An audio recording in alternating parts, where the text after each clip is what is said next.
been 2 weeks, so I'm a little rusty on the intro there. Um, so I want to welcome you guys back to another episode. We have a full pack show today. It's going to be amazing. We're going to talk about some current events, actually some tragic events, and some, infighting. And we have a list of things where we're going to talk about that we're really going to dive deep into, seeing that we haven't been here in 2 weeks. Um, I'm not going to say much. We're going to give it to Seth to do his quick intro, and then we're going to dive deep into the issues.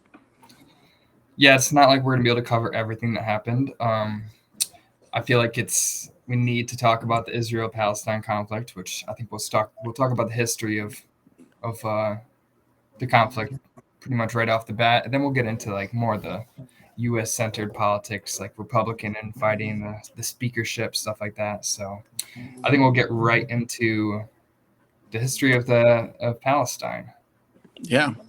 how this whole So, thing got into this situation. Well, just go right into it. The whole yeah. reasoning behind Israel existing is because of, you know, the historical connection between the Jewish people in the state of Israel, or at least the Jerusalem.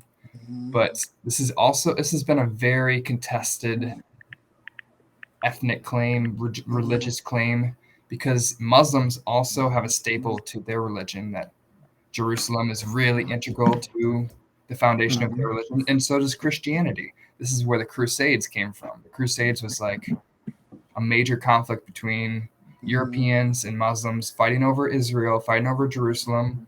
This is a centuries long conflict, and it's not surprising that it's still going on because it's tied to religion. And when things are tied to religion, everything gets personal. Everybody gets, oh, these are the infidels. These are the ones that are against God or something. And everybody can pin all evil things on the other group when in reality, the Old Testament is in Judaism, it's in Christianity, it's in Islam.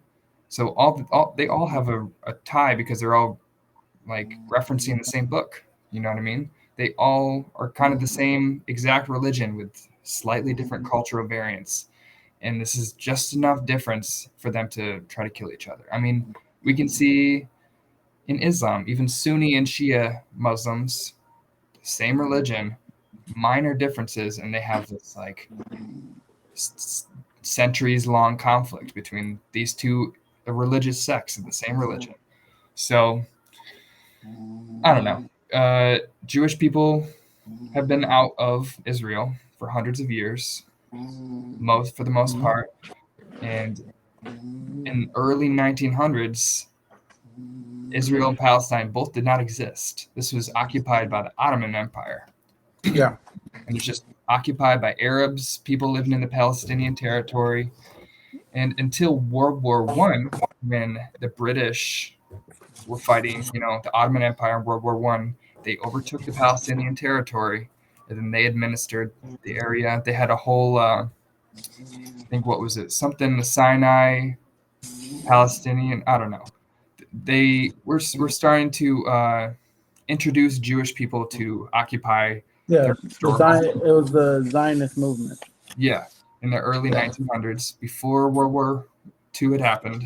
Mhm. World War II hits, there's a genocide against Jewish people all across Europe, and Muslim radicals have had the same views against Jewish people as well. So they're from left to right, they're under threat from all these countries that want to kill Jewish people. Yeah.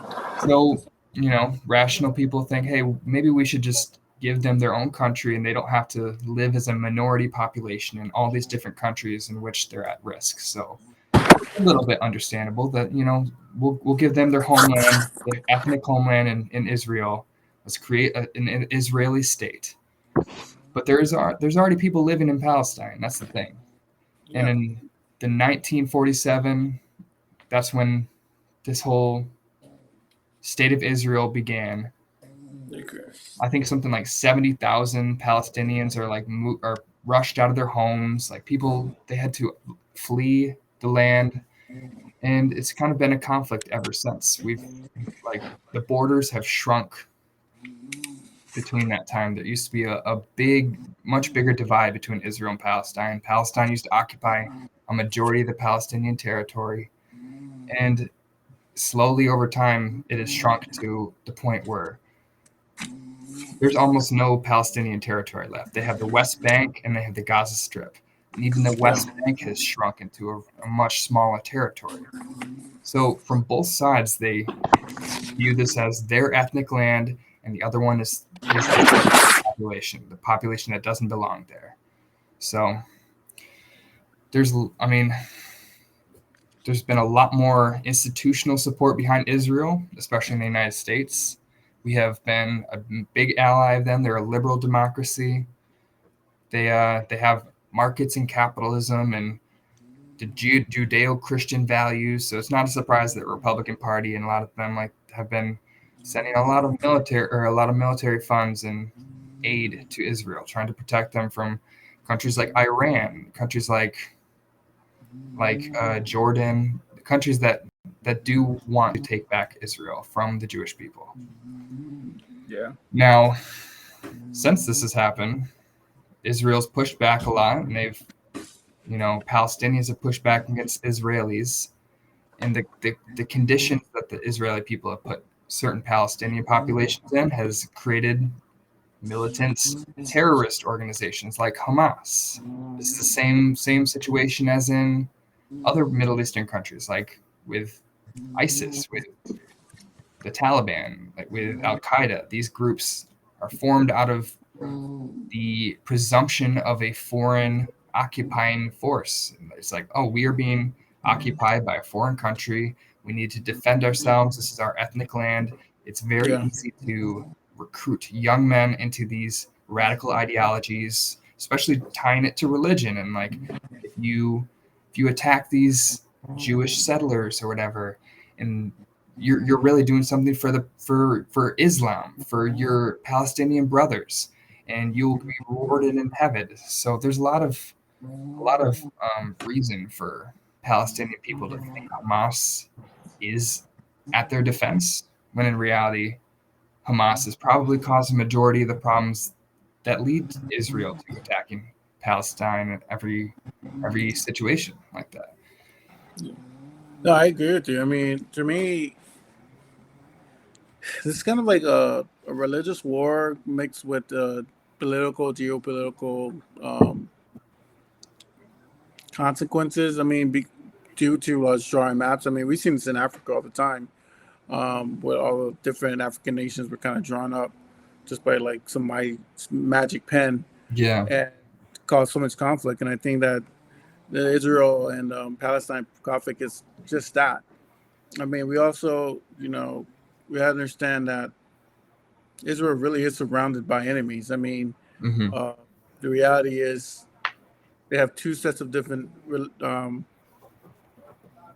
religious beliefs, them, Hamas being in the south, and then you have Hezbollah in the north. Oh, you're talking about, yeah, I see. I was talking about the other political organization in Palestine, which is Fatah. Yeah. And they're like a progressive form of Islam. They're secular. They believe in like a democratic socialism, like a social democracy. They ran Palestine for a while, and then they were completely overtaken by Hamas. And there hasn't really been any Palestinian governance since the last election, which was 2006. Yeah, and that's kind of what the problem is. I mean, right now, I just feel, two-state solution is always going to be the best solution because, honestly, there are two different states. They have two, culturally and ideology, they're two different countries. Yeah. So the two different states is definitely going to be the way to go. I mean, ideally, a one state that was secular, without where both religions could coexist and they could both share their ethnic homeland or whatever.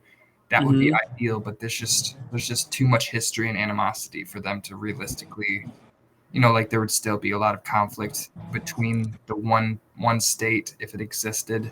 There would be a lot of political infighting, stuff like that. So I Solution agree. I is mean, the solution. one state's always a good solution, but it's almost like I think you guys see me tweet this recently. It was the Haiti and Dominican Republic. Yeah. It's kind of two different countries on one island. Kind of similar to what's happening in Israel and Palestine. When you look at that country, and you can see that culturally, we're just different nations. Dominicans are European, and European in mindset, and and they have a gravity towards not being, very Afrocentric in their ideology, their elite ideology. But Haiti is tend to be pro-African, in their ideology, um, and you can see the two different countries. See, those two countries mixing together would be like hot oil and water because they just have two different ideology. Mm-hmm. So this is why I kind of saying with Israel, it's just their religion, it's the Torah and what they believe. It's kind of polar opposite to what Muslims believe. Yeah. Even though the Muslims break into Sunni and Shiite, the reality is that there's still ideology from outside of the fact they're monotheist religion. Yeah. They really are different ideology. They believe in completely different things. I mean, and culturally, yeah, they should definitely be separated but equal. But it Yeah. takes a lot of maturity and a lot of forgiveness and a lot of compassion on both sides to realize that this is our land and we're technically brothers, and work together. And then our religious differences, which keeps us apart, um, should be ignored. That takes just a level of maturity. I mean, Mm. when you look at somewhere in like America, we frown upon religious movements trying to sway into our politics. Yeah. Even though we have a lot of Republicans who likes to do that with invoking Christianity into a lot of their policies. And Christian nationalism. Yeah, Christianity and their policies, the fundamentals of this country, it's always going to be based on secular reasoning. I True. mean, that's how the country was founded. Um, so we have that as an adult mindset where we're like, look, you can believe what you want to believe, but that doesn't affect our governing and our prosperity as a country. And I think what happens in this movement is, yes, let's just face it, we can't keep ignoring it. Israel did take the land of Palestine, the Mm-hmm. Palestinian people. That's a fact. We Yeah. cannot. Now, And at this point, though, it would be just as abhorrent for us to uplift Israelis out of their homes. They've been in exactly. this land for, what is it, 80 years now or something like that? Well, more if you count biblical times. I Yeah, but mean, that was like a millennia. ancient times. Yeah, it was like a Yeah, yeah. millennia ago. That's the thing. But like that's the same thing with like the Native Americans. It's not like we're going to kick Americans off our homes now just because of their former claim to the land. Like wrongs were done, but it's the solution is you guys have to coexist now. But the problem is with Israel is Israel keeps expanding, and they're doing so because they have a substantially larger military, and they have that mindset of the Zionist mindset, which is like they essentially also want to create an ethno state, and And they want to have an Israeli dominated. They don't want Palestine to exist, and Palestinians don't really want Israel to exist. And that's the problem with the two-state solution is kind of both sides, the leading group of both sides don't want the other party to exist. and and I can understand that. I mean, from both sides, why Yeah. they may have that strong feeling. But the reality is, their solutions are not working, No. and they're asking for. And let's just be honest, they're asking for both sides to annihilate each other, Yeah. because Israel, as powerful as the military is, they're not going to be able to fight a three face war. And from Jordan, from Hezbollah Yeah, to that's true. Hamas, it's like Yeah. we're backed by Saudi Arabia and Iran. Although It's they are a nuclear armed country, and they do have the backing of like a lot of European countries. Yeah, Like but they're not going to blow themselves up. yeah, we don't want to get to that point.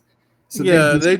instead of having all out war, which they've just been slowly, one by one taking over parts of Palestine. Like Gaza has just been there since the conflict. I think it ended in 2009. They've Mhm. just been occupying Gaza. It's kind of a consensus amongst at least Democrats that Gaza is basically an open air prison. That is where it is where Hamas resides, and like Mhm. there's millions of people that live within there that are not part of Hamas, but Mhm. Israel, their military occupy. It's actually the longest current military occupation in the world, and Mhm. Well, which I get. I mean, let's face it, which, yeah, Hamas of course, if does. Hamas has Yeah. genocidal opinions towards Israel, then you're Yeah. like, well, I would like to contain that. But at the same time, Israel, if you live in Palestine or if you live in the Gaza Strip, you are just, you're a Palestinian people and you have a foreign military roaming your streets, arresting you if you give them the wrong look. They control your Exactly. water, they control your electricity. They you're somebody in Palestine decides to do something stupid and throw a bomb over into Israel's side, and then they blow up 10 times as many Palestinians. So it's like Mhm. from their perspective, they're the resistance, and they're trying to push back against a military empire essentially. In the West Bank, they had like the entire West Bank was controlled by Palestine, and then over the years the Israelis have kind of supported settlers coming into the Palestinian territory so they could slowly take back Israel. And they basically, Yeah. with the support of the Israeli government, they Mhm. have ethnic Jewish people that are American citizens, like people from all around the world, that they'll come to Israel with the support of the Israeli government. Yeah. They'll walk by a Palestinian home and say, I'd like to live there. And then, with the support of of troops, police, people back them up. They go into the Palestinian home, they kick out Palestinian families, and then that's now an Israeli home. That's what's been Yeah. happening That's. for I decades. mean. Yeah. I mean, I don't know it on that level. I mean, you know more than I would on that one. But It's if what's that is been the happening. case, Yeah, yeah, if that's the case, then that's wrong. that's Because absolutely then, wrong. yeah, because we have to understand that human beings have a sense of dignity, you know, of who they are.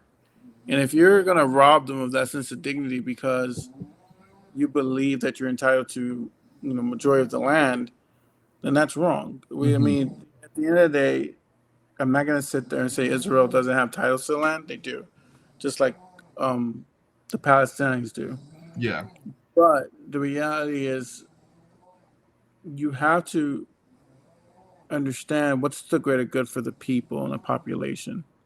Because the reality is, you shouldn't be judged. I mean, in Lebanon, they have Muslims, Christians, Sunnis, Shiites. They all live under one government. Hmm. You know, and most Arab countries nowadays, presently, have some kind of Christian. I would Or say most or most Muslim countries are, if they're a Muslim country for the most part, they're like 95% Muslim because they're Sharia yeah, law. no, I agree. There's Yeah, countries no, like it's mature. there's more secular Muslim countries like Turkey, which they have their problems as well, but there are some countries that have progressed. But Well, we had. the problem with Well, I say Turkey. Islam is in a much farther form of they haven't progressed in the way that Christianity or Judaism has. And they're a little bit farther behind. At one point, was it even Iran was one of the most progressive Islamic countries in the Yeah, world, and women could walk around without the hijab. They can. There's a lot more secularism. And then a new administration came into power, and now hmm they're one of the most radical Islam, like Republicans across the board are trying to bomb. They're trying to. I just realized we don't. Never mind. I just got distracted by something. no, it's fine. Oh yeah. Yeah, it's the same thing with Palestine. Palestine was once a more secular government that control. Fatah is a two-state solution. Like hmm when they controlled things weren't perfect, but at least it wasn't a literal terrorist organization that wanted to genocide Israeli people. Yeah. So that's kind of the solution is secularism. Well, Not that I agree because here's the thing: what happens with oppressed people? They usually rebel, yeah. Hmm. and eventually that rebellion grows bigger and goes bigger, gets stronger, and then eventually it collapses. Yeah. And that's just the human nature of things. So it's like I can understand Israel wants, to reassert themselves as that's our land. Yeah. I get, but at the same time, not understanding that there's another ethnic group of people who also has claims to the land Hmm. and not honoring their voices is a clear mistake by Israel because once again, like I say, Israel is surrounded by Muslims. It's like it's Yeah. not even It'd be a lot close. easier to support Israel if they didn't constantly conflate the Palestinian cause with just Hamas. And and you can see this going on along in the media right now, and it's very Mhm. dangerous because they're just Mhm. people will wave a Palestinian flag and they think that you're supporting terrorism or something like that. When Yes. it's clearly we're talking about the fact that everybody freaked out for very, very normal reasons about Hamas killing hundreds of innocent people at this musical festival. But nobody's Yeah. talked about the fact that since that's happened, Israel has bombed the shit out of Gaza and killed hundreds of children, innocent, Yeah. It's and the nobody and numbers are staggering. people act like it's justified. Palestine has almost a 50% unemployment rate. They have almost half the country is under the age of 18. Like they are in turmoil. They're not a country that you really need to like I don't know fear them overtaking Israel or anything like that. Like Israel is Hmm. like 20 times more powerful of a military. Literally Yeah. the terrorist attack was them flying over in hang gliders. They don't even fucking airplanes. They have hang gliders and they're dropping bombs. Like Hmm. they are at the very like lowest part of resistance. Like they're doing the absolute most they can with no they have no military. They're just not grassroots. What's it called? Militias. Guerrilla forces, guerrilla Yeah. fighting. Guerrilla militias. Yeah. Exactly. Yeah. So And Israel has deserves the same amount of fear of Palestine as Palestinians do of Israel. Because if they wanted to, if Netanyahu was like 10% more evil, which he's a terrible, horrible leader, if he was slightly more evil, he could decimate all of Palestine in like a month. They could bomb yeah. the entire country. They could completely do a genocide if they wanted to. Like Yeah. Palestinians could never get close to that kind of uh, danger towards it. Records. Yeah. Yeah. And So that's kind of what I'm saying. If I don't think Israelis, I don't think Israelites are in this idea of like we have to completely get rid of the Palestinian people. I don't think that's the yeah, mindset at all. I most of think yeah, yeah, good. I said most of them at least. No, I think what's happening in Israel is just they're growing as a population and they're expanding Hmm. and they're not respecting the territorial boundaries of Hmm. the Palestinian people. And I think that can be an easy fix if you just give them a piece of the land and say, well, this is your territory. This Yeah, belongs to you, which was the whole idea in the first place. yeah, exactly. So that's why I think that if it's the best interest of all parties, and obviously this is not going to happen now because of the amount of tension and, you know, clearly the amount of anger. Palestinian cause in the meantime is dead. The Yeah, way that's, like yeah, Hamas, overnight yeah, we were Hamas. acting like they are the entire state is ISIS, and now The problem millions of is, Americans would totally support completely decimating Gaza, and they but the don't realize problem is that. the Palestinians elected this Hamas. In Well, they 2000 didn't elect them. I'm in sorry, they didn't 2006 really. when the last election was Yeah, yeah, 16 years ago. I agree. But they became Yeah. just because it became the government. What's what I'm looking for? Just because they became an authoritarian government, they Well, did. They kinda. were elected eventually. They elected genocidal people, but they don't really administer the state at all. In Mm-hmm. fact, the West Bank is mostly administered by Fatah, and there is Hamas in there too, but for the most part, Hamas administers not really the Gaza Strip. Gaza Strip's administered by Israel. They just Okay. just it's like a cartel essentially. They're not really Mm-hmm. a government, but they are kind of the leaders in the area. So Yeah. to call it a democratic, like So this, they have no like elected official at all I think representing them in the Israel Parliament. they do, but they don't really have power. You know what I mean? Oh. Mm-hmm. They're kind of it's kind of more ceremonial at this point because they don't have. Okay. It's not like they have much of a GDP. They don't have trading partners. They're just like a. Well, they're They're, not a country. I'm not expecting that. they kind of are. They're recognized by a lot of other countries as a country.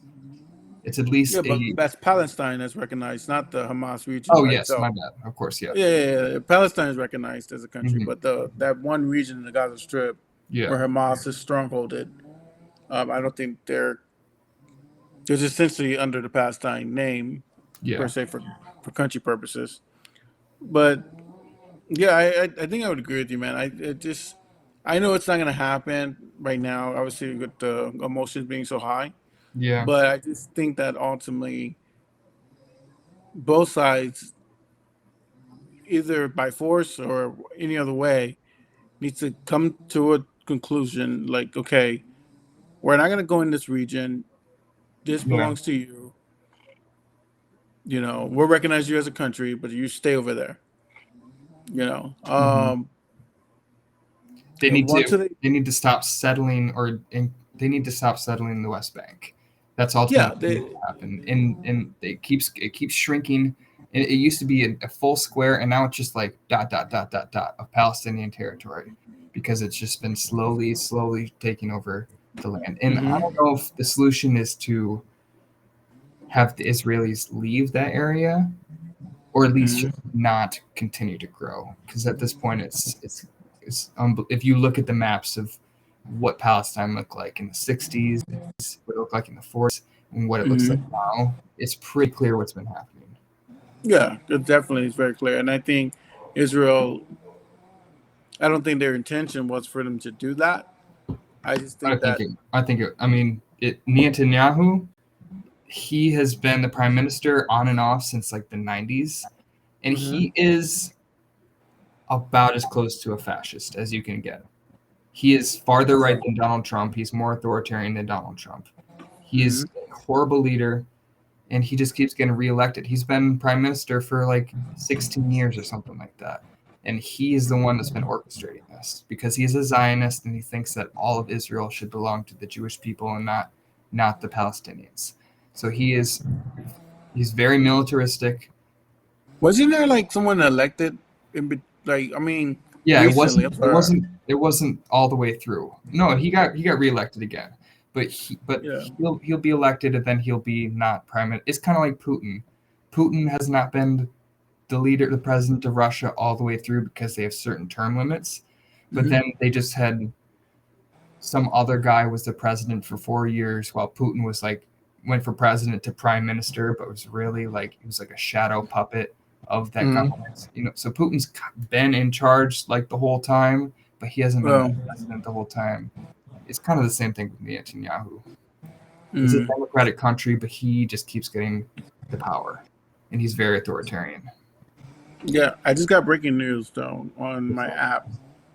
CNBC just said Israel and Hamas war live update. Israel calls for evacuation of 1.1 million Palestinians in North Gaza. So yeah, And they're about to blow it to shit. But the yeah, thing is, they can't leave.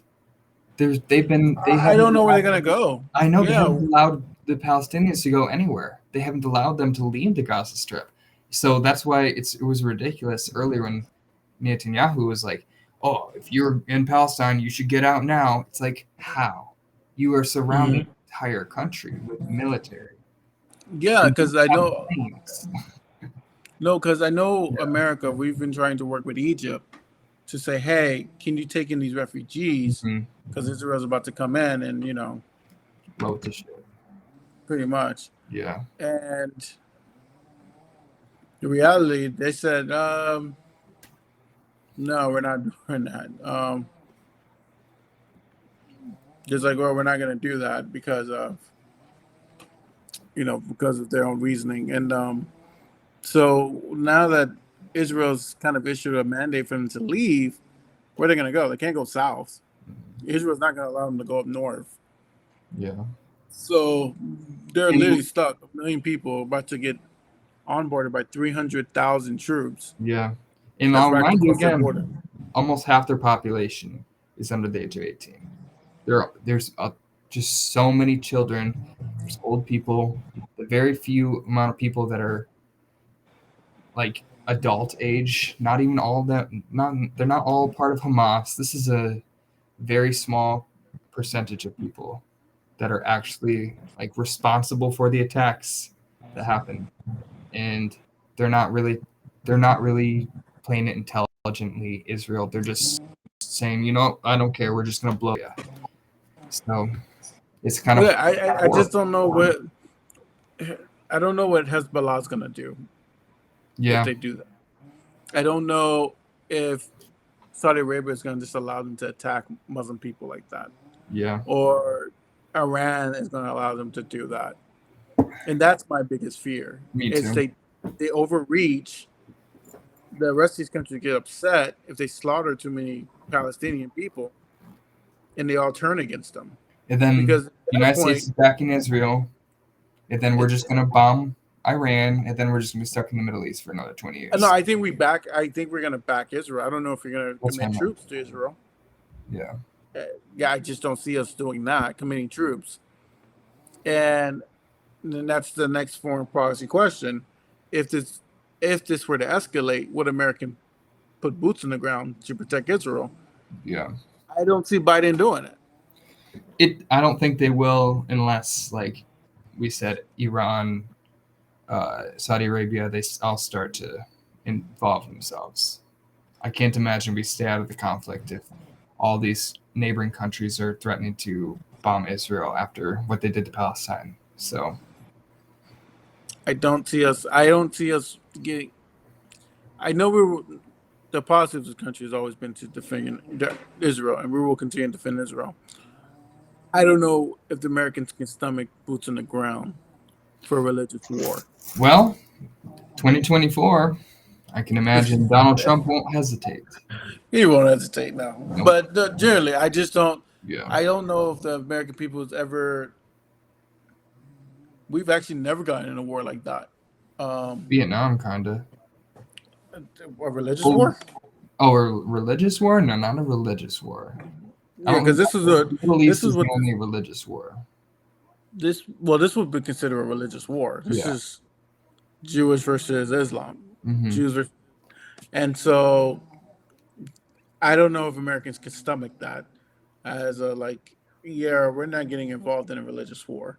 Like we will support them, we'll provide them money, Yeah. weapons, and that support. But I don't see I think Ukraine Americans putting boots could on be the. setting a good precedent for how we deal with international conflict. You know what I mean? Americans don't Yeah, want troops on the ground, but they do offer their support and stuff like that. yeah, financial support, of course. We're always going to support, just like we support Ukraine. We're going to support Israel, and I mean, we have a history of doing that. That's how when Russia invaded Afghanistan, we did the same thing during Charlie Wilson War, and so we're known for doing that, and that's what the support we would provide. Like I said, boots on the ground, that takes the conversation to another level. Yeah. Because I do know, last time I checked, doesn't Saudi Arabia has nuclear weapons? I don't think so. I I think they're don't think nuclear so. power. Israel does, Pakistan does, India does. I don't think Saudi Arabia does. Iran wants to, but I don't think Saudi Arabia does. Maybe I'm wrong. Oh, you're right. It's non-nuclear. Yeah. No, Yeah, but Pakistan, which I haven't heard about in a while. What's going on in Pakistan, Pakistan? India are still fighting over Kashmir. Really? Yep. I feel like Pakistan has like not been in the news at all.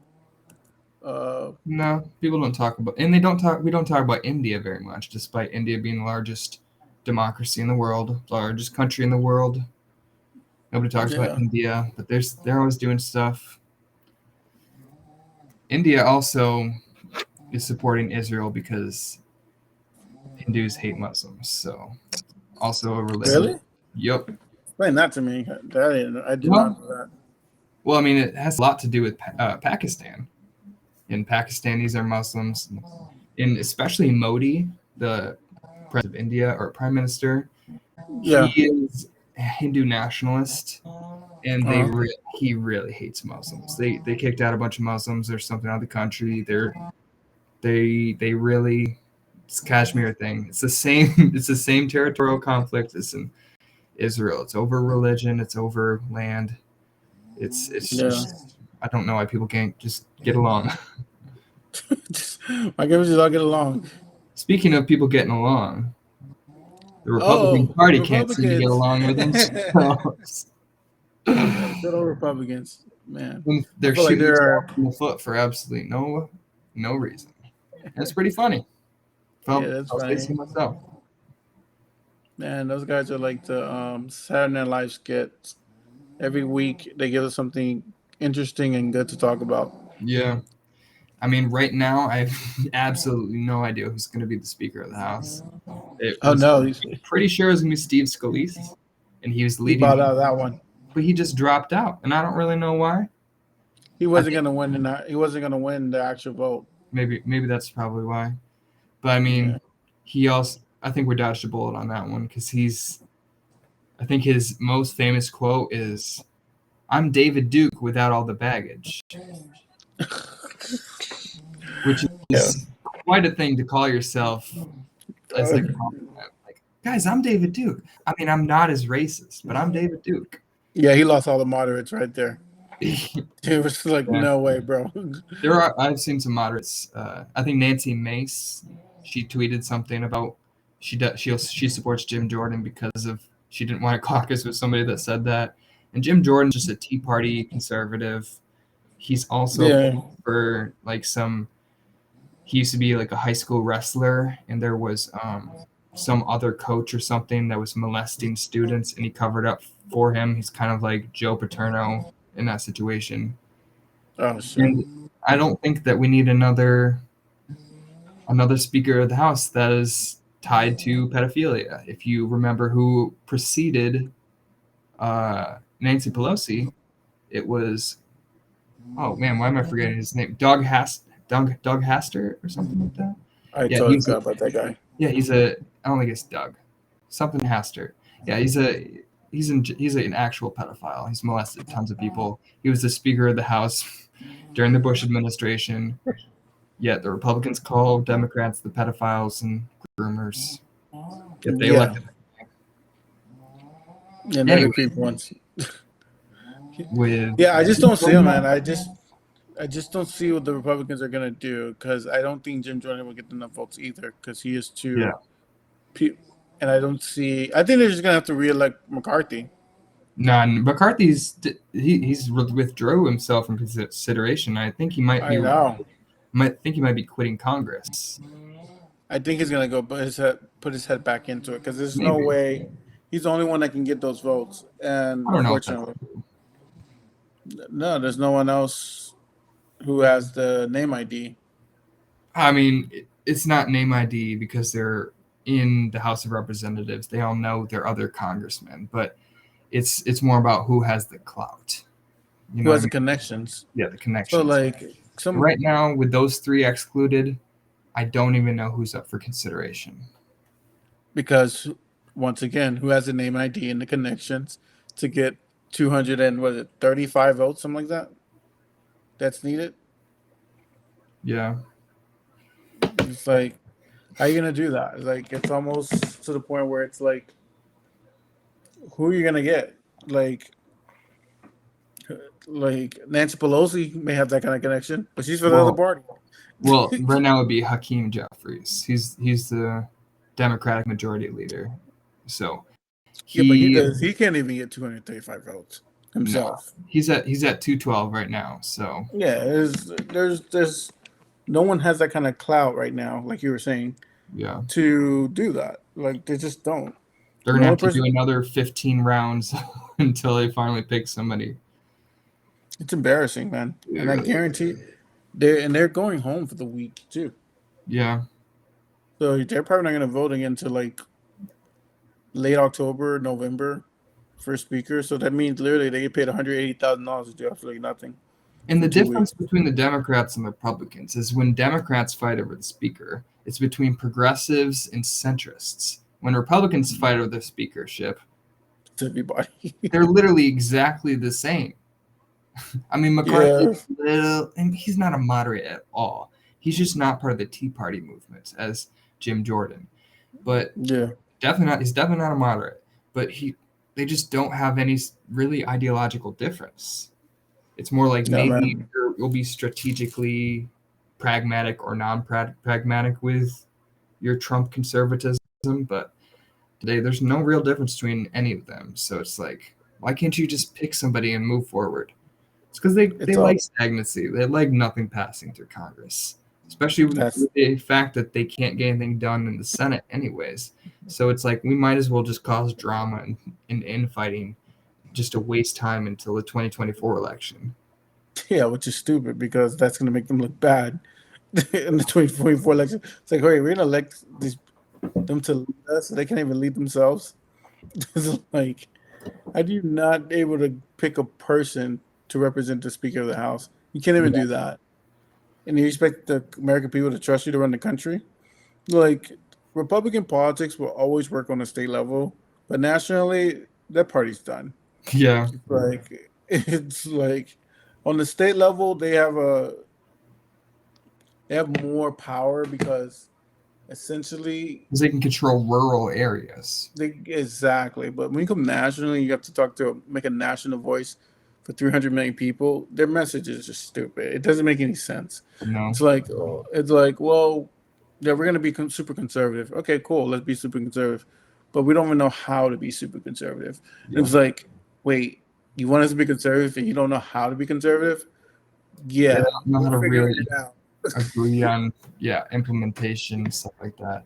And Yeah, now you can't. I don't know how you feel about the RFK, why he ran in the first place. Some people think he ran with insiders in the Democratic Party to Hmm. help, sink Trump. Some people think that Trump convinced him to run to sink Biden's chances. And at this point, he is kind of a renegade, and he just decided not run the Democratic Party because he had no shot. Now he's running as an Yeah, independent, and I'm surprised how high he's doing in polls.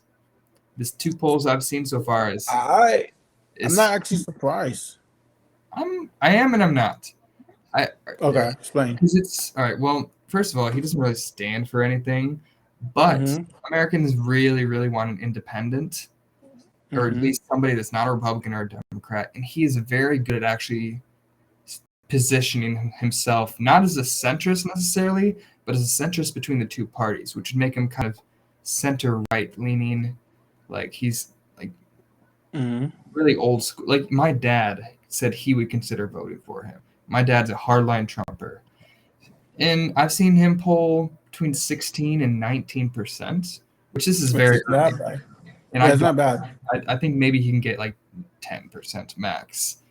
But still, it Well, does because push Biden a little bit higher because there's a little bit more independents tend to vote for Republicans at the end of the day. They tend to be like loosely Republican affiliated. So these hmm independents that don't like Trump but would probably have ended up pulling the trigger for him at the end of the day. Now they're like, well, I kind of like this guy. He's not with the Fauci people he's anti-vax, so he doesn't want us to get the jab. But he's also like he'll speak loosely about corruption and corporations controlling things and about environmentalism, and he's not super religious or anti-gay enough to be alienating. So I don't know. He's just kind of wacko. But like from if you don't know him very well, he's a Kennedy and he sounds like a unifier. So I can He understand. sounds like a Kennedy. Yeah. It sounds like a Kennedy because most people say that Kennedy wouldn't even be a Democrat in this Which is Democratic Party. absolutely ridiculous. What your guy says, but I'm just saying what the right thinks. Yeah, I know. It's but I It's mean, like, the reason they think that was because it was really before the party switch. So there's a lot of ancestral Democrat. Well, I don't. They were conservatives that voted for Democrats until Lyndon Johnson election. yeah, Where really they switched based on the issue of race in the civil rights movement. But before that, there was a lot of people a lot of Republicans today whose parents probably voted for Kennedy. You know what I mean? And they are conservatives and they were Catholics or Christians. So he was kind of the last Democrat that was kind of supported by the South. exactly. He was the last Democrat, and I mean, that's why I think RFK may have a shot. Not a shot at winning, but a shot at making waves. I think he would. Honestly, I'm not gonna say he has a shot at winning. Depending on who he picks for his vice president, he might give Trump and Biden a run for their money because I don't think the best he can do is rock just, throw. Yeah, if it's him, he'll lose. He's not charismatic enough. But if he gets someone more charismatic than him, he's gonna pick Tulsi Gabbard. I'm calling it. So if he picks her, then he might win. He's not gonna win, but he could get electoral votes. I think he'll win. I think that here's my theory. I think a lot of people are underestimating both sides' hatred for the partisan politics. Yeah. And I think they were underestimating that by a lot. I think the reality is progressives are never happy with President Joe Biden. President Joe Biden won't vote for Kennedy. Well, I'm just saying they're not happy. Yeah. They're going to vote for Biden. But then a lot of centrists don't like Biden will probably go for Kennedy. And a lot of centrists who don't like Trump will probably vote for Kennedy. And Trump's going to have his 30%. Yeah. That's just what Trump's going to have. 35%. No one's going to shake that 35% from him.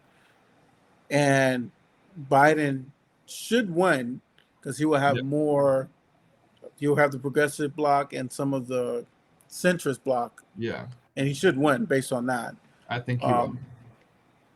But I think that Kennedy can probably give him a run for his money at 25-30. I think Tulsi agree with that. But I think Tulsi will give him the edge that she would finally look like a young new leadership coming in.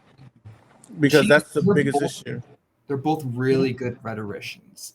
They're really good at the populist rhetoric and sounding like they're middle of the way, they're anti-establishment, they care about liberals and conservatives alike. And I could see them doing a really good job against people who ran in the last election. People are kind of sick of Trump and Biden. I could see a lot of people who, especially the non-politically educated, who would support a Kennedy. Because it would be considered a unity ticket, essentially. Well, kind of. They're both technically came from the Democratic side, but they both that's true. But they both I think RFK is more Republican. I don't think he's really a Democrat. He is basically a Republican, like a really moderate Republican, but Kennedy and you're not going to challenge Trump in the Republican primaries, so he ran as a Democrat. But exactly. They both Kennedy and Gabbard have spent most of their time as the stand-in Democrat on Fox News. So a lot of Republicans see it as a unity ticket, you know what I mean? Because they are the ones that have been reaching out to the conservatives. Yeah. So I wouldn't be surprised if they knew this from the start, if Kennedy had always planned on running as an independent with Gabbard or something, and he just ran in the primary just to gain a little bit of support and name recognition, stuff like that. I wouldn't be surprised if he didn't plan this the whole time. Yeah, it sounds like he planned it the whole time. Yeah. Because he was like, as soon as the filing deadline came in place, I'm going to run as independent. Thanks. Yeah. The Democratic primary.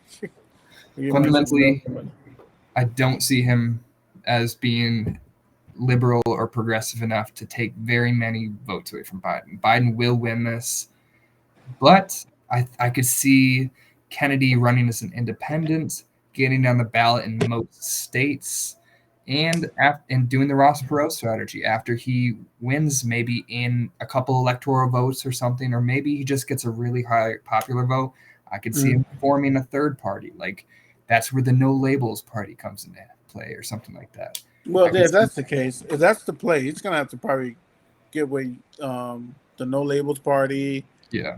What's Forward. that party? The Forward Party, and then combine it together to make one party. Yeah, I agree. But then they need a platform, because Americans are never gonna vote for we're just not the other guys. I think that's their best shot, actually. Low key. that never works. Well, it kind of works.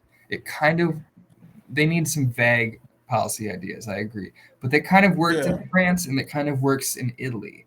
Italy has the five-star movement. They're just basically centrist populist movement, and they have like ideological populism across the board, where they're like kind of anti-immigration, but like a little bit, but not to a crazy amount. They're kind of worker friendly, but they're kind of supportive of government intervention in the economy, like all these stuff that like a majority of people would probably support. So they're kind of a vague hosh-posh of ideology. And that's kind of the same thing with Macron, how he got elected, although he's basically running as like a American neoliberal. Like, yeah, Macron looks right now, man, he looks terrible in Africa. Man, Africans like really hate him. Yeah. It's like a pure patch of hate for him. And I'm like, yeah, like, I don't like him either. I mean, I don't really have anything to say about him. I don't think he's that significant. I don't know if you're crying about France in 2024. It's like France hasn't been relevant since 1800s or 1700s. Well, at least he's better than Marine Le Pen, who is like as close to a neo-fascist as you could get in public office. Like, and her father was an open, like a literal like neo-Nazi, and he was like, yeah, I think he ran in early 2000s or something like that. And that election, I can't remember if it was the Socialist Party who defeated, but they won with like 87% against Macron's party. It's like but French are known for not one Macron, thing. Le Pen. Le Pen. The French are known for one thing. They hate the status quo. And the French hate status quo stuff. Like, they're worse than Americans when it comes to that. Like, Americans hate like political dynasty families. Yeah. The French hate it even more. We love Kennedys. But for the most part, if you're not a Kennedy or a Bush or, Clinton. We hate or Clinton, we really hate political families in America. And so we hate it on paper. We hate it on paper. Yeah. The French hate it worse than us. Like, if you're like in France for way too long, they just want to throw you out just because they don't like seeing your face after a while. It's like, dude, you're out of here. We can't stand you. But like I said, the French politically hasn't been relevant since the 1800s, 1700s. I mean, like, or at least since the World War II kind of situation. Like, they weren't like a powerful dynasty or whatever. But I don't know. Yeah, I don't know what you mean by they weren't relevant. Are you telling me that when Germany took them over in like a week or two, that people lost a lot of respect for the French at that point? I mean, they probably did. I just didn't know what you meant by relevant necessarily, because I mean, they weren't been a powerful. Well, they also were an empire until they like occupied Vietnam and stuff like that, and that was how the Vietnam. That's how the Vietnam War happened, was them trying to overthrow the French colonizers, stuff like that. So, but France has not been that powerful or dominant since about as long as you said. I agree. Yeah, it's just a lot of it is just tradition, especially in a lot of these countries that had old French imperialist ideologies. And a lot of it's based, like Haiti is one of them. A lot of West African countries, French Guyana, like Suriname, and it's just all French tradition. Mm-hmm. But I mean, in terms of policy and actually making a major world economic difference, Yeah. the French hasn't done anything Yeah. the last 200 years. It's just more. It's more like the British. Like the British are so in love with their monarch. You're like Mm-hmm. they really technically have no power whatsoever politically, but people like to see them. Yeah. People like seeing the queen. They like seeing the prince. Like, oh, they look cute in their little royal outfits, and people love it. And And like that's what. technically, the king is technically the king of Australia and of Canada and New Zealand and all that stuff, but like he doesn't do anything. Yeah, it's Yeah. like it's all tradition. It's like you don't really have power. It's like the Yeah. French. You don't really have power. It's tradition. Mm-hmm. And it's But yeah, now the French likes to go around and make it seem like, oh, we're trying to create world stability, and it's like the reality is no, you're just stuck in this imperialist mindset. You think you're the same France from 1700, and Yeah. it's like like world-wise, you're very insignificant. Very Um, significant. yeah, I mean the two superpowers that let's goes without saying the two superpowers right now is China and America. Mm-hmm. You have to have allegiance for one or the other. Pretty If much. seriously, like nowadays, Yeah, I and mean, China and Russia are throwing their support behind Palestine pretty much for the sole reason that the United States is supporting it. it's on the other side. There's Yeah, no other reason. it's like Russia really cares about the Sunni and the Shiites and what they Not, really should do. No, come on. they're not really supportive of Muslims. You know what I mean? Yeah, it's like They're also Christian nationalists. no, they're the biggest Eastern Orthodox religion is in Yeah, Russia. It's like they don't care about Muslim issues. The no, reality is, it they care just about anti-American issues. exactly, and that's what that is. And it's like, but I mean, I get it. You're losing a war in Ukraine. You'll say whatever, Yeah. you know, because it's already embarrassing enough that you can't beat Ukraine, and Mm-hmm. it's like, so I understand that, but at the same time, it's like let's not make it seem like you're all about pro Sunni Shiite militia. It's like, no, you're not. You're just about yourself. And speaking of that, since we're on the tangent about Russia, I don't think we ever talked about how um, what's that guy who was the general who kind of rebelled against Putin? Um, the I think Wagner Group, the uh, Wagner group, or, this or I don't remember his name. Something port with a P. something, but yeah, the general that was in charge of the Wagner group. Do you know Yeah, he killed them? yeah. They shot down his plane. Like I was so shocked when I heard that. I was like, You were shocked remember? because Yeah, I was like, okay, I wasn't shocked he killed him. I knew he was gonna kill him, but the way he killed him was like, this is like totally an HBO movie. The way yeah, how that went down, it's just like it's like flying a plane and a bomb just bombs, and then he it's gets pretty on TV. predictable. Yeah, What was that? come on, did you really predict he would kill him with a bomb in a plane?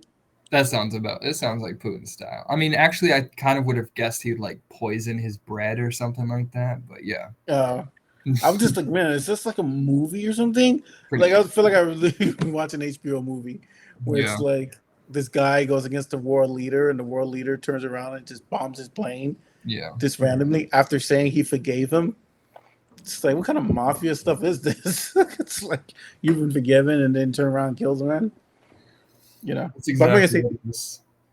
mhm, Putin is like literally a mob leader, just elevated to the position of yeah, ultimate power. So yeah. Well, and also power in Russia, you could just like, yeah, watch like man, The Sopranos and watch what they do, and then just like translate that to Russia and be like, that's what they're doing. and they proved that everything just like that. Exactly. Man, it's insane. Like these last 3 weeks, man, has been crazy insane. And Hmm. for you guys don't know, I'm actually getting married soon, and that's why I kind of been the delay of the show for the last 2 weeks. But the amount of news that we've gotten in these last 2 weeks has been unsurmountable. Like Yeah, I know. I literally feel like, man, do we have the leaders for this kind of generation and this kind of because I'm a little worried about that. We have the worst leaders possible right now. It's like, Although, man, although Biden's been the best Democratic leader we've had since I'll be yeah. dead. So, as You know much as why? It's Yeah, because he's been there for so long. It's like you're not gonna um, you're not gonna trick him about like he knows how to deal with Russia. He knows how to deal with these things. that's a good point, Right? actually, because You if know, you think about the other options, it's been Obama, who was a new senator. He didn't have wasn't a that lot of, experience. yeah. Yeah. And before that, you had Clinton, who was New, also a new figure in new, politics. And before that, mhm. I think it was Jimmy Carter, New, also new figure in politics. national. Although He was new before that, nationally. Yeah. LBJ, former I think I don't know if he's a majority leader or Speaker of the House. He'd Yeah. been basically the highest, most powerful Democrat up to that point, anyways. And he Yeah. got shit done. He went straight into the offices of people whose votes he was trying to whip, and he got in their face. And you know what? They passed countless legislation with the supermajority. He whipped those votes, and they got Medicare, Medicaid passed. They got all these sort of social programs in expansion, and now we're kind of in the second LBJ era, where Biden's Eh, not even LBJ wasn't ultra progressive. He just got liberal well, policy. he knew the right liberals to Yeah, have in his camp. I think Herbert Hoover. Like, Hoover. Now, was it Hoover? Hoover is I'm the missing his name. What's his name? I don't It's not know. Herbert. He, No, Hoover was the Great Depression dude. no, you're thinking of someone else. No, Herbert Hoover's the Great Depression dude. Oh, he was. I'm sorry. What am I thinking of? You're right. Jesus, what's his name? He eventually became, I think, president. It wouldn't take me long. I think of like Walter Mondale or like George No, McGovern. president, United States. No, he had a progressive on his side that eventually helped him whip a lot of those votes on the progressive side. Let me see if I can pop him up. Maybe I'm Was it Bobby Kennedy? getting my facts wrong here. Maybe. Hold on. I know LBJ had a progressive on his side. I just can't think of his name. I mean, he had MLK. Well, come on. I'm talking about political. MLK is political. MLK was an avowed Democratic He was socialist. He was a well, civil rights. he was actually a Republican. No, he was not. Martin Luther King? MLK was a Democratic socialist. Martin Luther King? Google it right now. He's a Democratic socialist. He was I Bernie will. Sanders before Bernie Sanders. I will. Hubert Humphrey was his vice president. Oh, Jesus, that's what I was thinking yeah, of. Humphrey. Yeah, he Humphrey, ran yes. in the 70s. Yes, and he was the progressive that helped him pass. Actually, no, he ran 68 against Nixon, I think. Yeah, he was the one who helped get. He was the one that helped him get the progressive bloc to get a lot of that stuff passed. So Humphrey was solid. he was solid as a vice president. I don't know why I thought. I thought he was a president. I'm like, I knew he was a president. Probably would have remembered it, but yeah. No, I kind of forgot about him. I was actually, while you were saying, I was trying to think of who LBJ's VP was, because it was blanking for me, but that makes a lot of sense now. Yeah, so Hubert Humphrey helped him pass a lot of stuff. Yeah. Not Herbert Hoover, Hubert Humphrey. Yeah, sorry, the HH got me. They're very, very similar names. Yeah, they got me. HH. MLK was a Democratic socialist. Oh, okay. We just got to pull this up. It's good. I think he was. I'm pulling it up. MLK Democratic Socialist. It was very.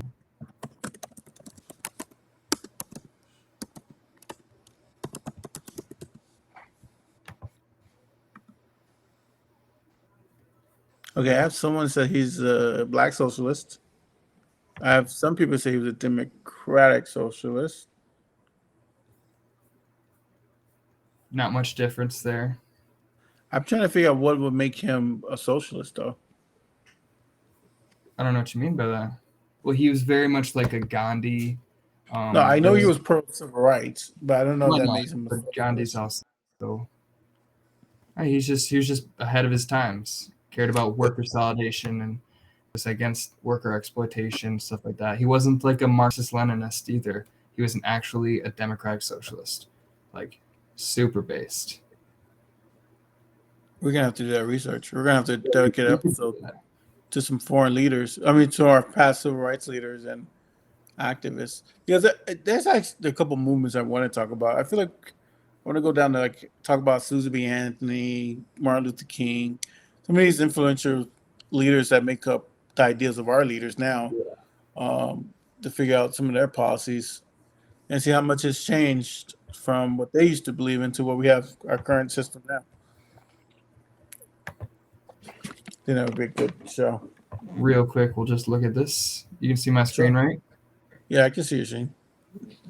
So yeah, I don't think the Republican is the party of the Almighty God, nor is the Democratic Party. They both have weaknesses. It's probably why Republicans say like, he wasn't a Democrat. But when it gets down to it, he liked Kennedy. Kennedy would make the best president. He didn't come out with an endorsement. Blah blah blah blah blah. He hated Barry Goldwater because he was far right. He's basically a libertarian that was also like a military interventionist. So think of like Ron Paul with like George W. Bush. That was King. That was a very interesting mix. He supported the ideals of democratic socialism, but it was during the Red Scare era, so he didn't talk about it because it was associated with communism. That's what I thought. Yeah, he was in. But a lot of blacks at the time were leaning towards socialism because that gave them the most opportunity to come up. Well, yeah, they were the underclass that was being exploited by the capitalists, and they didn't have any sort of wealth, and it didn't have any sort of way to pull themselves up by the bootstraps. So so a lot of civil rights leaders were socialists in that mindset of just equal. Everyone should be treated the same, So they all had that common understanding. So I would give you that in terms of that. A lot of Democrat leaders were like that.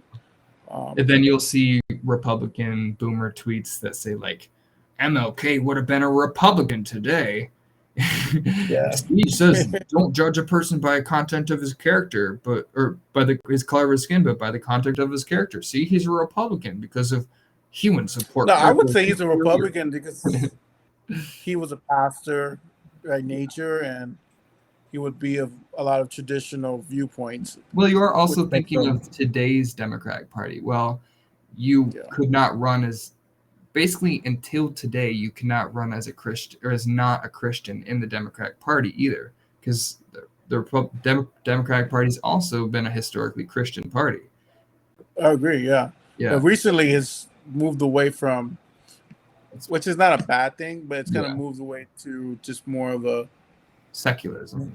It's not secularism per se, because there's a lot of Democrats who are Christian. Well, secularism doesn't mean anti-religion. Secularism means to allow, we don't pick a religion. We allow. Okay. Oh yeah. Yep. So and, that's the definition. Then we become more of that. Secular. But I mean, Democrats have also relied on the black vote, and black conservatives vote for Democrats, and they're all very religious. And most white Democrats would also be Christians as well, but so they've had to rely on the Christian base as well. So it would make sense that Democrats would, or the African Americans would all vote for Democrats post the 60s. Before that, it is a wild card. They could vote for Eisenhower, especially because in the 50s, Eisenhower was very liberal Republican, but also Adlai Stevenson was still catering to the Southern Dixiecrats, and he literally had his vice presidential candidate was a Dixiecrat. So it would make a lot of sense why a lot of black people vote for Republicans in the 50s. Then about the 60s, when it kind of switched ultimately on the issue of the civil rights movement, and that ultimately was the party switch, even though it wasn't a full-on switch, because they're very different than what the parties we have today is. They have a liberal Republican coalition, and they had a conservative Democrat coalition. It was kind of like four parties. It was more like a four-party system that operated two parties essentially. So basically, the two sides, the liberal Republicans and the conservative Democrats, kind of switched sides. So the very centrist people kind of switched. It wasn't a full-on party switch. It was just sort of like, they moved along the margins finally to a point. The South was dominated by Republicans instead of Democrats. Mm-hmm. So that's that. Very, very true. That's our history. Very historical episode we have today. We're talking about a lot of history. Yeah, and guys, we have more episodes, especially diving deeper. The war just started. I think we're in day 6 of the Israel-Palestine conflict and war. We still don't have a Speaker of the House, so stay tuned for more topics on that. And we still have to figure out what RFK is going to do. Yeah. We'll see. I think he might actually make the debates. We'll see. Yeah, so we're going to be staying on. I was going to say, that depends on how many ballots you get on. Yeah, so we'll see how many ballots you can jump on. But we have, like I said, these 3 topics and more topics. Election cycles gearing up full. We didn't really talk about the debate because we could talk about it, but they didn't really say anything different. A lot of people were saying it was the worst debate they've ever seen in their entire life. So it was kind of. Yeah, Nikki Haley is kind of the second Republican though now. Would you say? At least she's at the exact same level as DeSantis. Is she? Let me look at the regular politics polls. It's usually Trump at like 60%, and then Haley and DeSantis are both at about 13%, from what I've seen. Yep, that's really good.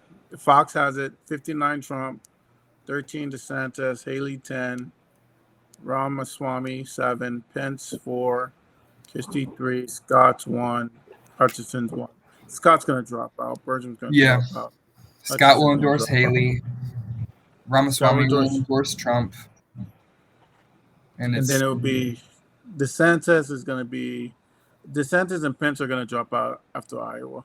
I think so, yeah. They're going to have to do at least one caucus or primary. And then they'll be like, all right, I don't have a chance. Yeah, they'll drop out if Trump slaughters them. And then it's probably going to be Trump versus Haley, in my opinion. And I didn't think it would happen, and you said it from the start. Well, I'm not Nostradamus yet. Yeah. We'll see who drops out. And then we will, like I said, I also said Christie was going to be there towards the end. And right now he hasn't gone up in the poll. So he'll probably drop out, endorse Haley, and say something like, we need to unify against a coalition against Trump, yada, yada, yada. That'll probably. Will Hurd already dropped out. You guys probably didn't even know he was running, but he endorsed Nikki Haley. Didn't move the needle much, but sure. I think if Christie drops out, Scott drops out, they go behind Haley, and Hutchinson will never vote for Trump, so they'll go behind Haley. That'll put Trump, DeSantis, and Haley. And Ramaswamy would endorse Trump. Yeah. DeSantis to drop out, and more like it'll be Haley versus Trump. But she'll lose to him. She'll lose to him because the reality is, if it's Trump and Haley, it's hard for you to say I should be my boss. Yeah. It's really hard to say that. It's like, but I can see a lot of like neocon Nikki Haley supporters throwing their support against behind RFK Jr. I could see that happening. I could see that happening too. Yeah, I just don't see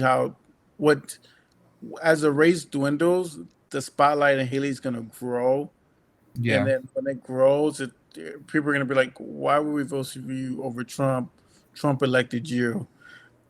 Or I could see them, why would we vote for a guy under criminal indictment who just keeps causing all these problems when we could vote for Haley, who's consistently polling at like 6% more than Biden. Like, she would beat Biden. Nikki Haley 100% would beat Biden. But that's interesting. She has insurmountable odds to beat Trump. So, but I have a theory that if Haley, it looks like she's going to win it, Biden will bow out. Yeah, I think that too. And I think he will give it not to Kamala, but I really have a sneaky suspicion that they're gonna run Gavin Newsom. Well, yeah, at that point, like you had said, it would be it probably would be past the primaries, and it would be a point where it's just straight into what's the word? Where they just what is it called? Where they actually Oh, do votes, the nomination, yeah, votes. the DNC when they do the convention, The and they convention. actually Thank the you. convention when they do the actual awarding of electoral college. Yeah. Biden would just bow out and then give And it then I to think like 40% of them would vote for Kamala, and then I think like 60% would throw support behind like Gavin Newsom at the end of the day. yeah, and then Gavin and Nikki Haley would go toe to toe, Which and I don't know. I don't know what happened in that race. I think what I wouldn't know, but Gavin Newsom is really good. Like I watched him and the RNC debate Yeah. afterwards. I don't know if you've seen this on the news. The which one? So he was at the RNC debate in California, RNC in California? Republican debate. No, RDC. Well, okay, the Republican debate, the last one Oh, I see what you mean. So that he was did in like California. okay. So he did the spin room at the Okay. end, and he was there, and he like killed every single Republican that was just on that stage. Yeah. And I was like, oh yeah, they're terrible here, they're terrible here, they're terrible here, they're terrible here. Vote for Joe Biden. And it's like, He's a good rhetorician. He's good charisma, and I don't like some of the things he does politically, and it really bothers me because I live in his state. But mhm. he does have what it takes. He got the juice. He could win. He could win That's what 8 I'm years. saying. He could win 8 years for sure. That's what I think. He has the juice, and if he has the juice, I can see them like, hey, if it's someone other than Trump, we need to go ahead and find a quick way to switch places Yeah. here. Biden needs to drop out to give us a realistic chance because I don't think Biden can beat, like you said, I don't think he can beat Haley Yeah. because she's younger. She's And younger. Biden, I don't think Biden has the big enough ego like Trump where he wouldn't. The only reason Biden is running is because he thinks he has the best shot to beat Trump. I think he thinks it is like his moral duty to continue on the Biden administration because they have the incumbency bias and stuff like that. But when it really shows that he would not win, I don't think he would want to stay around. He doesn't want to ruin his own reputation, and he doesn't want the party to fall under Trumpism. So I think he would do the right thing. Yeah, I think he'll give it to Gavin. But we shall see. These next 3 months will be very interesting. Because the next debate, which we probably will talk about, because then at that point it would only be DeSantis, Haley, Ramaswamy, Pence, and Christie, which was that 5 people? Mm-hmm. More easy debate to digest. Yeah, that's a lot better. Yeah, because Haley has a lane, Ramaswamy has that Trump lane, DeSantis has a lane, Pence has a lane, and Christie has a lane. So they want to essentially be talking over each other. I really do think Pence and Christie and Haley are basically the exact same lane, except Christie is more openly anti-Trump. Exactly. So that's his lane, and he can't move from that lane. Mm-hmm. Like you have to stay in that lane, and when Trump falters in these subpoenas and these court hearings and that, people. Here's my theory, and this is just a weird theory, but if this happens the way I think it's going to play out, and Trump's name starts to get saltied along the way with the information coming out from the court hearings. Yeah, which will happen in January, right?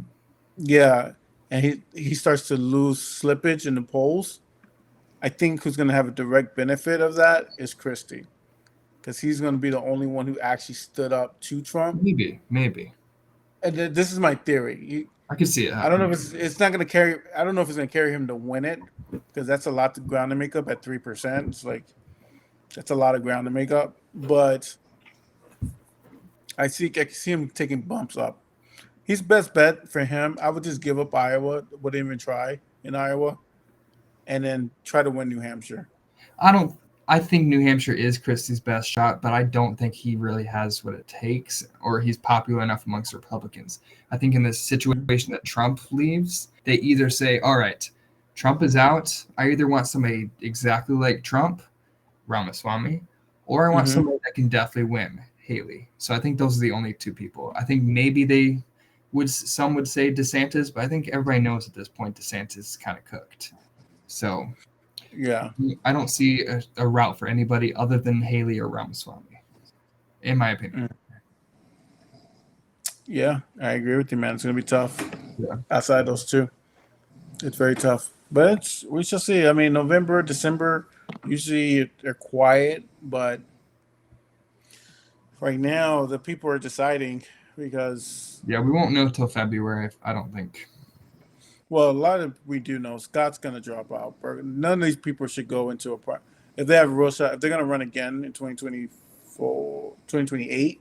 Yeah. None of them should go into any. If you're pulling this bad, your best bet is not to go into Iowa. I agree with that. Because if you bomb Iowa, it's like good luck running again in another 4 years. I mean, that's what happened. That's why nobody thinks Harris will win, because we've seen her try.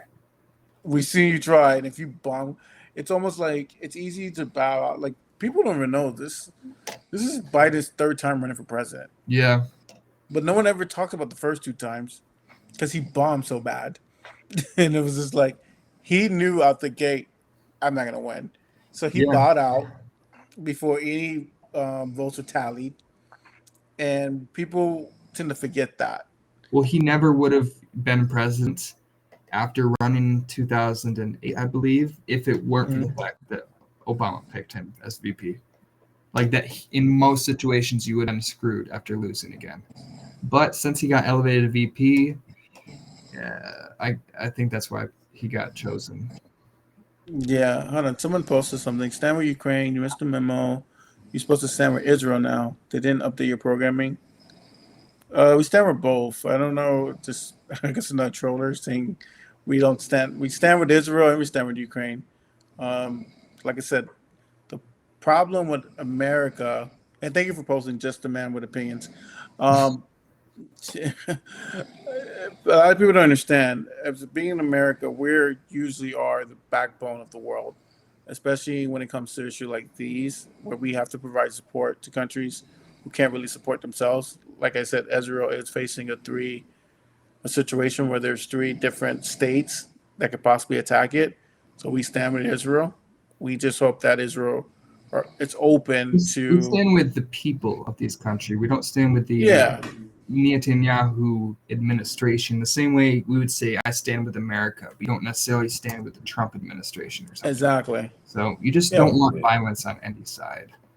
We don't, and we just want our position here is to talk about policies that can help both sides, because that's what we're here for, to talk about policies.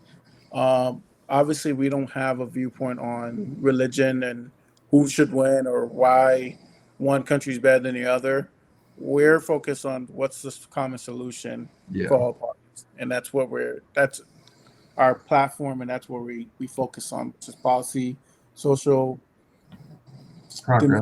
policies, progressive policies to help, So, I mean, that's our mission, and that's what we're going to continue to do on this platform. And just like we stand with Ukraine, we stand with Ukraine symbol on, because that's what we believe. We want to help, and be that platform for that. So, with that said, we should probably time off or did I feel like we keep almost ending it, then we're like, you know what? We didn't mention that. But it's because it's been 2 weeks. That's why, guys. It's been 2 weeks. But yeah, we'll end it today, and we'll be back next week. And then we will have another discussion of the current issues. Yeah, I'm sure a lot of things will be shaken up by that point. So definitely. All right. Well, thank you guys for having watched thus far. Make sure you subscribe to our channel. We're still trying to get those subs up. Hopefully it'll be a lot easier once we're a little bit more consistent, but it's fine. We just got to get some new guests coming. We've got some communications with potential guests that you would love to hear from.